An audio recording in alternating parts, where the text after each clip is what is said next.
안녕하세요. 저는 올해 34살 된 여자입니다. 결혼 생활 1년을 넘기고 결국 이혼을 하기로 결심을 했어요. 남편은 같은 직장에서 만났습니다. 이쪽 지역은 지방으로 영세하는 작은 공장들이 많은 동네예요. 젊은 사람들도 많이 없는 동네에서 한 직장에서 같은 또래로 만난 미혼의 두 남녀였다 보니 금방 가깝게 지내게 되었습니다. 같이 일하시는 분들이 아무래도 이런 거 참 좋아하시는 분들이다 보니 저희가 말이라도 한마디 나누고 그러는 걸 목격하면 빨리 결혼하라는 식으로 농담들을 하셨죠. 그런 분위기 덕분에 그랬나 친해지고 나서 연애로 발전하기까지 그다지 긴 시간이 필요하지는 않았습니다. 연애할 때는 물론이고 연애를 시작하기 전부터 결혼 자체에는 큰 욕심이 없었어요. 그건 당시 남편도 마찬가지였죠. 그런데 동병상련이라고 해야 할까요? 두 사람이 처한 상황이 너무나도 많이 비슷했었어서 그랬나 생각이 달라지기 시작했죠. 그러다 결국 연애 1년 반이 넘어가면서 본격적으로 저희 둘 사이에 결혼 이야기가 나오게 되었습니다. 연애 1년 반 하는 동안 공과 사는 구분하자고 일터에서는 최대한 말 한마디 나누지 않았지만 점심시간에 식사는 무조건 같이 했었으니 매일같이 시간을 보내는 거나 다름없었죠. 1년 반, 일수로만 따져도 500일이 넘는 긴 시간을 함께 했고 남편이라는 사람에 대해선 시부모님 제외하고 세상에 누구보다 가장 많이 알고 있었다고 생각했는데 결혼하고 나니 제가 알던 사람이랑 지금의 남편이 서로 다른 사람이라는 걸 알게 되었습니다. 함께 행복한 미래를 그리던 그 사람이라는 생각이 더 이상 들지 않을 정도로 순식간에 돌변해버리더라고요. 그리고 결국 이혼까지 하게 되었고요. 이혼이라는 결정을 내리는 게 저에게는 결코 쉬운 일이 아니었습니다. 하지만 남편이라는 사람이 잘못을 깨닫고 그걸 다시 되돌리고 싶은 생각이 전혀 없어 보이는데 지금 이혼하나 1년 뒤 혹은 10년 뒤나 20년 뒤에 이혼을 하나? 결국엔 언제냐만 다를 뿐이었지 이혼 말고는 다른 생각이 들지 않았고 결과는 다 똑같겠구나 하는 생각이 들어서 최대한 빨리 결정을 내리고 과감히 이혼을 하게 되었습니다. 저희 다니는 공장이 월급이 넉넉한 편은 아니에요. 그만큼 일도 힘들게 없고요. 일하는 사람들도 숨기는 게 없다 보니 월급에 대해서도 서로 돈을 얼마나 버는지 숨길 것도 없었습니다. 연애 초반에는 남편이 조금 무리한다 싶을 정도로 돈을 펑펑 쓰기 시작했었죠. 제가 다 미안하다는 생각이 들 만큼 말이에요. 그래도 최대한 한 번은 남편이 사면 다음 한 번은 제가 사는 식으로라던가 혹은 남편이 비싼 밥을 샀거나 비싼 데이트를 준비했으면 못해도 커피값 정도는 제 돈으로 계산을 하고 그랬습니다. 나름 합리적이라는 생각을 했는데 남편이 언젠가부터 돈이 너무 없다, 돈이 없어도 이렇게 없을 수가 없다며 신세한탄을 하기 시작했었죠. 한 번은 장어를 먹으러 가자더니 있는 대로 실컷 먹어놓고선 저보고 계산을 하라고 한 적도 있었어요. 맨날 나만 살 수는 없지 않냐면서 저한테 계산을 강요했는데 미리 말했어도 사줬을 것을 다 먹고 계산하는 순간까지 숨겼다는 사실에 열이 받긴 했지만 한편으로는 남편이 저랑 연애한다고 해서 그동안 무리하고 있었다는 걸 깨닫게 되었고 그 바로 다음날에 남편과 데이트 통장을 만들자고 했어요. 월급날에 서로 얼마씩 같은 금액 따로 모아놓고 한 달 데이트는 그 통장 안에서 해결하는 식으로 했죠. 둘 다 50대 50 같은 금액으로 데이트를 하게 되었으니 그 이후로는 남편이 돈이 없다는 투정도 부릴 일이 없었고 당연히 돈 문제로 서로 얼굴 붉힐 일이 없었습니다. 그리고 그렇게 둘 사이에 싸우는 문제가 사라져버리게 되었는데 저희는 그게 저희가 서로 너무 잘 맞아서 그런 거라 생각을 했던 것 같네요. 다툼도 없이 연애도 하고 있고 일터에서 마주치는 분들마다 둘이 너무 잘 어울리는데 결혼은 언제 할 거냐는 질문을 매일같이 받았으니 말이에요. 시간이 지나면서 저랑 남편은 우리 둘이 결혼해서 서로 힘을 합친다면 이렇게 연애만 하는 것보다 훨씬 더 행복하고 밝은 미래를 꿈꿀 수 있지 않을까 그런 생각도 갖게 되었습니다. 다만 마음에 걸리는 게 하나 있었죠. 저희가 처한 상황이 너무나도 비슷했었다고 했잖아요. 사실 양가 부모님 형편이 그렇게 썩 좋은 편은 아니었거든요. 제 월급의 일부로 집에 생활비를 보태야 했기에 저금은 꿈만 같은 소리나 마찬가지였었죠. 저희 부모님이 아직도 경제활동을 하고 계시긴 했지만 두 분 벌이를 합쳐도 넉넉한 편이 아니었고 거기에 고모네가 하던 사업에 보증 한번 잘못 서는 바람에 갚고 있었던 빚까지 있었거든요. 그런 와중에 제가 결혼하게 되면 부모님이 얼마나 힘드실지 그 생각을 하면 결혼해서 행복하게 가정 꾸리고 살고 싶은 생각이 하다가도 절로 사라지고 그랬습니다. 남편의 경우는 생활비를 보태고 있는지 그런 내용에 대해선 전혀 몰랐어요. 부모님 노후가 안 되어 있다는 것 정도만 알고 있었습니다. 결혼 이야기 오가고 있던 상황이긴 했지만 워낙에 그런 이야기 꺼내는 걸 좋아하는 사람도 아니었고 저 또한 제 상황이 그런 것까지 하나하나 꼬치꼬치 캐묻기엔 썩 좋은 편도 아니었다 보니 자세하게 물어본 적은 없었습니다. 하지만 당시 남편도 모아놓은 돈이 없던 걸로 보아 저랑 비슷한 상황이겠거니 그렇게 생각하고 넘어갔었죠. 그렇게 둘이 결혼을 하느냐 마느냐 어영부영 이야기만 나누던 와중에 우연찮은 기회로 양쪽 부모님들께 비슷한 시기에 연애를 하고 있다는 사실을 들키게 되었죠. 그동안 저희 부모님도 저한테 결혼은 언제 하냐, 남자는 안 만나는 거냐 이런 이야기를 들을 때면 내가 무슨 결혼이냐며 결혼 생각은 전혀 없다고 대답했었고 연애도 시간 낭비라는 식으로 거짓말을 했었는데 남자친구였던 남편이 집 앞까지 데려다주는 모습을 들키고 말았으니 빼도 박도 못하는 상황이었지요. 부모님의 반응은 예상외였습니다. 결혼하면 여지껏 제가 매달 보태던 생활비를 더 이상 드리지 못하게 되니 당연히 제 결혼을 반기지 않을 거라 생각했었거든요.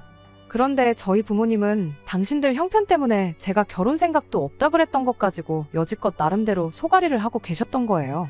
그깟 생활비 안 받아도 되니 네 인생을 살라고 하루빨리 날 잡아서 결혼도 하고 행복한 삶을 살았으면 좋겠다고 해주셨어요. 게다가 제가 보태던 생활비 급할 때는 요긴하게 쓰긴 하셨지만 대부분을 안 쓰고 모아두셨다며 저한테 2천만 원이 들어있던 통장을 건네주셨어요. 언젠가 제 생각이 바뀔 날이 올 거라 생각하셨고 그때를 위해 쭉 모아두고 계셨다더라고요. 지루한 이야기라 여기서 줄이겠지만은 정말 저희 세 가족이 서로를 부둥켜 안고 얼마나 울었는지 몰라요. 부모님과 그 일이 있던 뒤로 남편이 시부모님이 저를 보고 싶어 하신다는 말을 전해왔었죠. 남편도 저희가 연애하고 있던 사실은 집에다가 따로 말을 꺼낸 적이 없는 걸로 알고 있었거든요. 그때는 딱히 다른 생각을 하지는 않았습니다. 저랑 마찬가지로 어쩌다가 저희가 데이트하는 걸 목격하셨다던가 주변 아는 분이 슬쩍 말을 해줬다던가 그렇게 생각했었죠. 남편 집에 처음 인사를 드리러 갔을 때 시어머니가 저를 엄청나게 반겨주셨습니다. 우리 며느리 될 사람이 어떻게 생겼나 했더니 이렇게 생겼구나 하면서 좋아하셨죠. 결혼 생각 없다던 우리 아들을 어떤 아가씨가 꼬셔냈는가 궁금했다고 왜 진작에 인사 한 번을 오지 않았느냐 하면서 반겨주셨지만 그 와중에도 우리 아들이 워낙에 인물도 훤칠하고 잘났고 어쩌고 저쩌고 하면서 여자가 없을 거라 생각해 본 적 없다며 하루 왼종일 남편 칭찬만 그렇게 하셨던 게 기억이 나네요. 그때야 저희 부모님이 제 연애 소식에 쌍수를 들고 환영하셨던 것처럼 시부모님도 결혼 안 한다던 아들이 올해 만난 연애 상대가 있고 결혼까지 생각하고 있다니 저희 부모님과 똑같은 경우 아니겠냐 생각을 했는데 지금 돌이켜 생각해보니 제 앞에서 아들을 추켜 세워주려고 했던 말이 아니고 제가 남편한테 눈이 멀어서 어려운 집안 형편인데도 불구하고 연애를 하고 있구나 하는 식으로 대놓고 저를 저격해서 꺼냈던 말이구나 싶습니다. 아무튼 양가 부모님이 자식들 결혼을 이렇게 바라고 있었다 보니 그 이후로는 결혼까지 가는데 뭐 하나 어려울 게 없었어요. 결혼을 위해 모아놓은 돈은 저희 부모님이 저 대신 모아놓은 2천만 원과 제가 힘든 상황에도 어렵사리 모아놓았던 돈 2,500 그리고 남편이 적금으로 가지고 있던 돈 1,500 해서 6천만 원이 전부였습니다. 그래도 이쪽 지역이 집값이 그렇게 비싼 편도 아니고 해서 신혼집을 구하는 데에는 큰 어려움이 없었습니다. 비록 제가 태어난 해랑 거의 비슷한 시기에 지어진 구축 아파트긴 했지만 말이에요. 집을 구하는 과정에서 돈이 모자라 대출을 1,500 정도 받았습니다만 맞벌이 하는데 1년이면 다 갚을 수 있다는 자신도 있었어요. 대출도 능력이라고들 하지만 저희 집이 빚 갚느라 아직도 고생하는 걸 보면 얼마나 된다고 그 빚을 질질 끌고 있을 생각도 없었고 당장 허리띠 졸라매서라도 1년 내로 갚는 걸 목표로 삼았습니다. 신혼살림 같은 건 당장 필요한 것들을 제외하면 돈 모이는 대로 하나씩 천천히 장만하기로 했고요. 결혼식은 단촐하게 열었습니다. 비용을 아끼고자 하는 목적도 있었고 양가 친척분들 제외하면 하객들이 대부분 직장에서 같이 일하는 사람들이었던지라 많이 겹치기도 했었거든요. 친구들도 다 서울이며 대도시로 떠난 지 오래라 결혼식에 올 수 있는 친구들도 거의 없었기도 하고요. 감동적이었던 건 같이 근무하면서 좋게 지내왔던 언니들, 어머님들이 다 같이 십시일반해서 축의금을 엄청 많이 해주셨어요. 저랑 남편 두 사람한테 축의금을 주는 거니 많이 한 게 절대 아니라고 하긴 했지만 저희를 챙겨주는 게 눈에 보일 정도였어요. 거기에 저희가 신혼살림은 하나둘씩 맞춰나갈 거라고 했던 말을 듣고는 집에서 안 쓰는 것들도 잔뜩 가져다 주셨고 직장 동료분의 남편 되시는 분이 도배장판을 하신다고 해서 그것도 정말 인건비만 받고 그냥 해주시기까지 했습니다. 신혼집에 이런저런 살림들이 들어오니 제법 사람 사는 집 같더라고요. 사실 집에 침대랑 냉장고 하나만 두고 어떻게 살아야 했는데 TV며 소파까지 들어와 있으니 느낌부터가 다르더라고요. 아무튼 그렇게 여러 사람의 축복 속에 저희는 결혼식을 올리게 되었습니다. 정말 남부러울 것 없이 행복하게 잘 살고 싶은 생각밖에 없었고 남편과 함께라면 그렇게 될 거라 믿어 의심치 않았습니다. 실제로 결혼하고 반년 정도는 연애할 때랑 마찬가지로 다툼 한 번 없이 잘 지냈어요. 계란 후라이 몇 개에서 참기름에 밥을 비벼 먹어도 연애할 때 먹었던 파스타 같은 음식들보다 훨씬 맛있을 정도로 좋았어요. 그 신혼의 행복을 느끼던 반년만큼 또 시간이 지나니 그때의 행복이 거짓말처럼 느껴질 만큼 힘든 시간의 연속이었습니다. 결혼 후 맞는 첫 명절이었어요. 그래도 명색이 첫 명절인데 빈손으로 갈 수 없으니 집에서 명절 음식도 좀 넉넉하게 하고 더불어 시부모님 드릴 용돈도 챙겨서 시댁으로 출발했지요. 어떻게 보면 결혼하고 처음 드리는 용돈이나 마찬가지였어요. 첫 명절이 있기 전에 어버이날이 있긴 했는데 용돈은 됐고 맛있는 거나 먹으러 가자고 하셔서 지역에서 유명한 한우 소갈비집에 다녀왔었거든요. 준비했던 용돈보다 더 큰 돈을 써버리는 바람에 어찌저찌 계산만 하고 용돈은 따로 챙겨드리질 못했었습니다. 아침 일찍 가서 제가 해가지고 간 음식으로 식사를 하고 시간 보내다가 저녁 때쯤 돼서 친정으로 향할 생각이었어요. 친정 가서 저녁 먹고 집으로 돌아올 계획이었고 출발하면서 그때 얼마 안 되지만 용돈을 준비했다고 시부모님께 전달해드렸거든요. 그리고 나서 출발하기 위해 짐 챙기고 현관 앞에서 신발을 신고 있는데 시어머니가 잔뜩 짜증이 난 표정으로 저를 불러 세우시더군요. 가기 전에 할 이야기가 있다며 다시 안으로 들어와 보라고 하시더니 용돈 액수가 이게 뭐냐면서 잔소리를 시작했습니다. 어디 집 누구네 며느리는 명절 때 용돈을 얼마나 준다더라. 해외여행을 보내줬다더라. 무슨 날이면 날마다 기본으로 100만 원씩은 준다더라 하면서 대놓고 제가 준비한 용돈이 액수가 너무 적은 거 아니냐 따지더라고요. 아버님 20, 어머님 20 해서 40만 원. 솔직히 저도 애매하고 적은 액수라는 거 인정해요. 하지만 그렇다고 해서 제가 친정부모님 용돈이라고 돈을 더 챙겼던 것도 아니고 저희 형편이 형편이었던 만큼 나름 저희가 드릴 수 있던 최대한의 금액을 드렸던 거였거든요. 갚고 있는 대출도 있고 살림살이 다 장만하긴 했지만 솔직히 쓰던 거 받아온 게 대부분이라 바꿔야 할 것들도 많았기도 했고요. 당장 자동차도 없어서 장이라도 보러 갈라 치면 가장 가까운 마트가 걸어서 30분 거리에 있어서 그런 것들도 고역이던 상황이었거든요. 어버이날 때 친정부모님께도 시부모님께 드리려던 금액과 똑같이 10만 원 준비했었는데 저희 부모님은 그 돈도 저희 맛있는 거 사 먹으라고 돌려주셨었어요. 비교하고 싶지는 않았지만 시어머니가 먼저 다른 집 며느리 이야기를 꺼냈으니 그런 생각이 안 날래야 안 날 수가 없었죠. 그런데 남편은 거기서 한술 더 떠서 친정부모님 드리기로 했던 용돈을 시부모님께 드리라고 하더라고요. 한다는 소리가 어버이날 때도 우리가 드렸던 돈 돌려주시지 않았냐며 이번에도 다시 돌려주실 게 뻔하니까 그 돈을 일단 드리라고 하는 겁니다. 잔소리가 듣기 싫어서라도 드리려면 드렸겠지만 절대 그러고 싶지는 않아서 저도 막 나갔어요. 받기 싫으시면 그 돈도 돌려달라고 제가 그냥 도로 가져가겠다고 했죠. 시어머니는 그런 저를 보고 미쳤냐고 제정신이냐며 역정을 내기 시작했고 결국 저도 똑같이 치사하게 나갈 수밖에 없었습니다. 민족의 명절이라는 추석 때 시부모님하고 대판 싸우고 돌아왔어요. 제가 꺼낸 말 때문에 남편하고도 대판 싸워서 친정에는 가지도 못했습니다. 제가 시어머니한테 먼저 결혼 비용을 가지고도 이야기를 했거든요. 제가 결혼 비용을 남편보다 2배도 아니고 자그만치 3배나 더 해온 건 알고 계시냐고요. 남자가 집 사오고 여자가 혼수 채우는 게 아무리 옛말이라지만 반반 결혼도 못했는데 저희가 어떻게든 부모님 부담 안 드리고 잘 살아보겠다 발버둥 치는데 그게 그렇게 서운하셨냐고 저도 똑같이 서운하다고 한마디 했거든요. 그 덕에 집안 분위기가 아주 초토화가 됐고 남편도 너 우리 부모님을 그렇게 생각하고 있었느냐며 저한테 서운한 기색을 숨기지 않았습니다. 그렇게 남편하고도 한동안 냉전 상태로 말도 안 하고 지냈죠. 그렇게 싸웠는데도 풀리긴 풀리더라고요. 서로 내가 잘못했네, 내가 너무했네 하면서 사과를 한 건 아니에요. 여전히 시부모님은 저한테 열이 받을 대로 받아서 연락도 안 하던 상황이 돼버리고 말았지만 그렇다고 저희끼리도 말 안 하고 지낼 수는 없었으니 어물쩡 화해를 하게 되었습니다. 차라리 남편과 풀었을 때 확실히 짚고 넘어갔어야 했을까요? 결국 이게 빌미가 되어 이혼까지 하게 된 게 아닌가 하는 생각이 들기도 합니다. 시댁과 연을 끊다시피 했지만 그건 단지 시어머니와 저 둘 사이의 문제였지. 남편과 시어머니는 계속해서 연락을 하고 있던 상황이었지요. 제가 시어머니와 그렇게 되었다고 남편도 덩달아 연을 끊고 살게 할 생각은 추호도 없었어요. 그냥 언젠가 시어머니가 제가 그 아끼는 아들과의 행복한 미래를 위해 어쩔 수 없이 그랬었구나 하고 알아주기를 바랄 뿐이었죠. 그리고 제가 결혼할 당시에 신혼집 구한다고 대출받으며 맹세한 대로 결혼 1년 만에 얼마 안 되는 돈이긴 했지만 그때 받은 대출금을 다 갚아버리게 되었어요. 요즘 제 또래 사람들한테는 거저준다고 해도 싫다고 할 정도로 지어진 지 오래된 14평짜리 좁디 좁은 아파트였지만 빚 하나 없이 오롯이 내 집이 생겼다는 게 주는 의미는 상당히 컸고 그만큼 행복했습니다.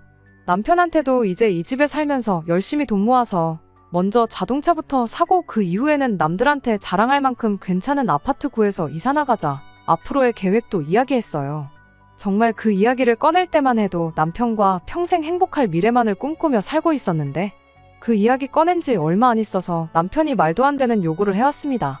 이제 대출도 다 갚았는데 언제까지 아끼고 살 거냐며 앞으로 매달 시부모님께 100만 원씩 용돈을 드려야겠다는 소리를 하더라고요.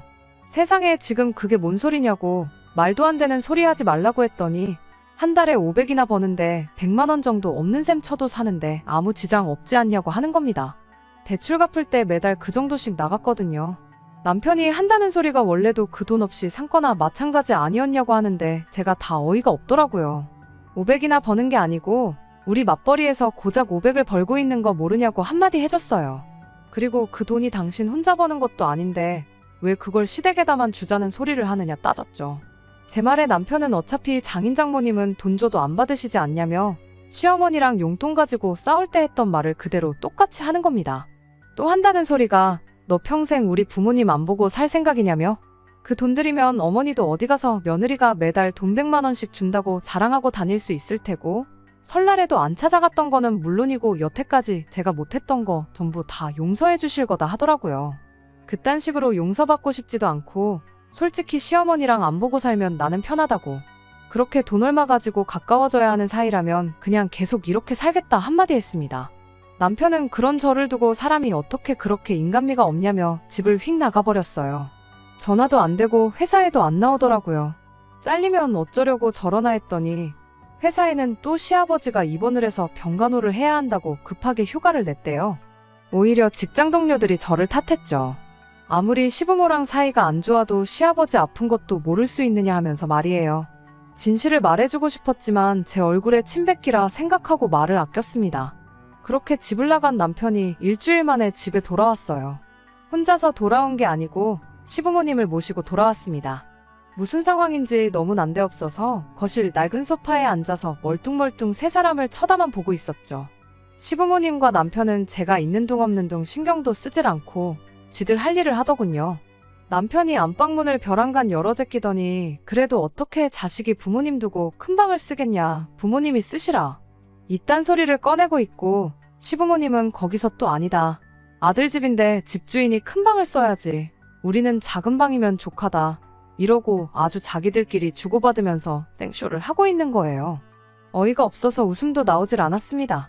남편을 붙잡아서 이게 지금 상의도 없이 뭐 하는 짓이냐고 한마디 따져 물으니 이제 자식된 도리를 해야겠다며 효도 좀 하겠다는데 그게 그렇게 곶감냐면서 오히려 저한테 큰 소리를 치더라고요. 알고 보니 결혼 전에는 시부모님한테 생활비는커녕 용돈 한 푼 줬던 적도 없었던 거죠.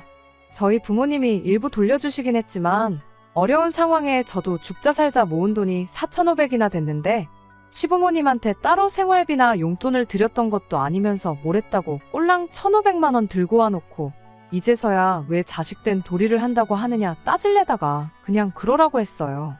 안방을 시부모님한테 드리든 작은 방을 드리든 용돈을 주던 전 재산을 가져다 바치던 자식 노릇 실컷 하라고요. 얼마 되도 않는 벌이로 시댁에 죄다 퍼주려는 남편도 이해가 가질 않았지만 14평짜리 다 쓰러져가는 아파트에 싸워서 영까지 끈타시피 한 며느리랑 한 집에 살겠다고 찾아온 시부모도 솔직히 제정신으로 보이지는 않았거든요.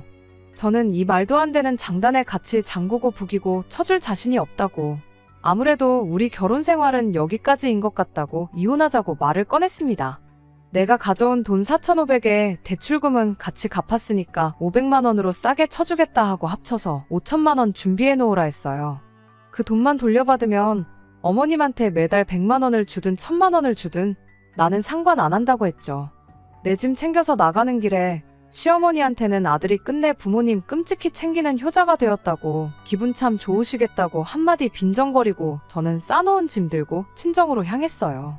친정부모님은 많이 놀라신 듯 했고 처음에는 어떻게 잘 풀어보란 듯이 말씀하셨지만 무슨 일이 있었는지 전부 다 이야기를 들으니 화해할 것도 없다고 요즘 이혼이 뭐 흠이나 되냐면서 하루빨리 이혼하라고 제 편을 들어주셨네요. 이 상황을 들은 직장 동료분들도 비슷한 반응이었는데 상황을 듣더니 단체로 남편한테 가서 한마디 해주고 왔네요. 우리가 니들 행복하라고 그 돈을 만들어 축의금을 해주고 살림살이들도 나눠줬지 이혼하라고 준 거 아니라고. 자초지종 네 상황 들어볼 것도 없이 남편인 너가 잘못해서 이혼하게 된 거니 축의금은 언제까지 해서 자기들한테 환불하라고 한마디 쏘아붙이더라고요. 남편은 그 사이에서 찍소리도 못하고 깨갱거리고 있다가 얼마 뒤에 저한테 미안하다고 연락이 왔어요. 짐 싸서 찾아왔던 시부모님도 다시 짐 챙겨서 집으로 돌아가셨다. 자기가 잠깐 여태껏 부모님한테 못했던 거 생각했더니 정신이 어떻게 됐었나 보다 하면서 싹싹 비는 거 아니겠어요? 그토록 원하던 삶을 살게 해준 건데 왜 이제 와서 후회한다고 그러냐고. 언제가 되었든 간에 자식의 도리를 해야 할 날이 찾아오지 않겠냐고. 그때 가서 이혼하나, 지금 이혼하나 나는 다를 거 하나 없으니 그냥 지금 이혼하자고 했어요. 그게 아니면 결혼기간 꽉꽉 채워서 지금 돌려받아야 할 돈에 더불어 위자료까지 팍팍 뜯어내겠다고요. 그럴 일이야 없겠지만 여차하다 애라도 생기면 위자료는 물론이고 양육비까지 싹 다 털어갈 테니 사랑구실이라도 하고 살고 싶으면 지금 이혼하자고 했죠. 그렇게 제 짧은 결혼 생활은 막이 내리고 말았습니다. 돈은 어떻게 돌려받으려나 걱정이 되긴 했어요. 그도 그럴 게 저희야 돈이 없었던 특수한 케이스여서 그렇지.